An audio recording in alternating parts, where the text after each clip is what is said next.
Hi friends, Padmas mini കിച്ചണിലേക്ക് എല്ലാവർക്കും സ്വാഗതം.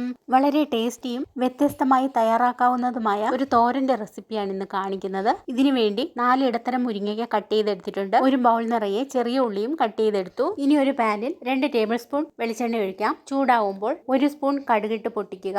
അതിലേക്ക് കട്ട് ചെയ്ത 3 വറ്റൽമുളകും കുറച്ച് കറിവേപ്പിലയും ചേർത്ത് ഒന്ന് ചൂടാക്കാം. ലോ ഫ്ലെയിം ആക്കിയതിന് ശേഷം മുരിങ്ങയ്ക്ക ഇട്ട് നന്നായി ഇളക്കി യോജിപ്പിക്കാം. വെള്ളം ചേർക്കാതെ മൂടി വെച്ച് 3 മിനിറ്റ് വേവിക്കാം. ഇനി സബ്സ്ക്രൈബ് ചെയ്യാത്തവരുണ്ടെങ്കിൽ ഒന്ന് സബ്സ്ക്രൈബും ഷെയറും ചെയ്യണേ. 3 മിനിറ്റ് കഴിഞ്ഞു. ആവിയിൽ പകുതി വെന്ത മുരിങ്ങയ്ക്കയിലേക്ക് ഉള്ളി ചേർത്ത് നന്നായി ഇളക്കി യോജിപ്പിച്ച് വീണ്ടും മൂടി വെച്ച് 2 മിനിറ്റ് കൂടി വേവിക്കാം. ഇപ്പോഴും വെള്ളം ചേർക്കാതെയാണ് വേവിക്കേണ്ടത്. മുരിങ്ങയ്ക്ക വേവുള്ളതുകൊണ്ടാണ് ആദ്യം വേവിച്ചത്.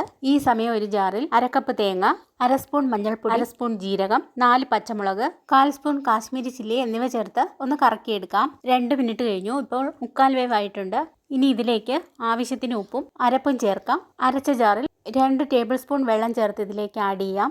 ഇനി നന്നായി ഒന്ന് ഇളക്കി യോജിപ്പിച്ച് അരപ്പിന്റെ പച്ചച്ചുവ മാറുന്നതിന് വേണ്ടി ലോ ഫ്ലെയിമിൽ മൂടി വെച്ച് 2 മിനിറ്റ് കൂടി വേവിക്കാം. 2 മിനിറ്റ് കഴിഞ്ഞിട്ടുണ്ട്.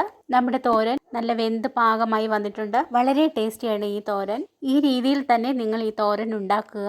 ഫീഡ്ബാക്ക് അറിയിക്കുക. എൻ്റെ ഈ റെസിപ്പി നിങ്ങൾക്ക് ഇഷ്ടമായെങ്കിൽ സബ്സ്ക്രൈബ്, ഷെയർ, ലൈക്ക്, കമൻറ്റ് എന്നിവ ചെയ്യണേ. നാളെ പുതിയ ഈസി റെസിപ്പിയുമായി വരുന്നതുവരെ ഗുഡ് ബൈ.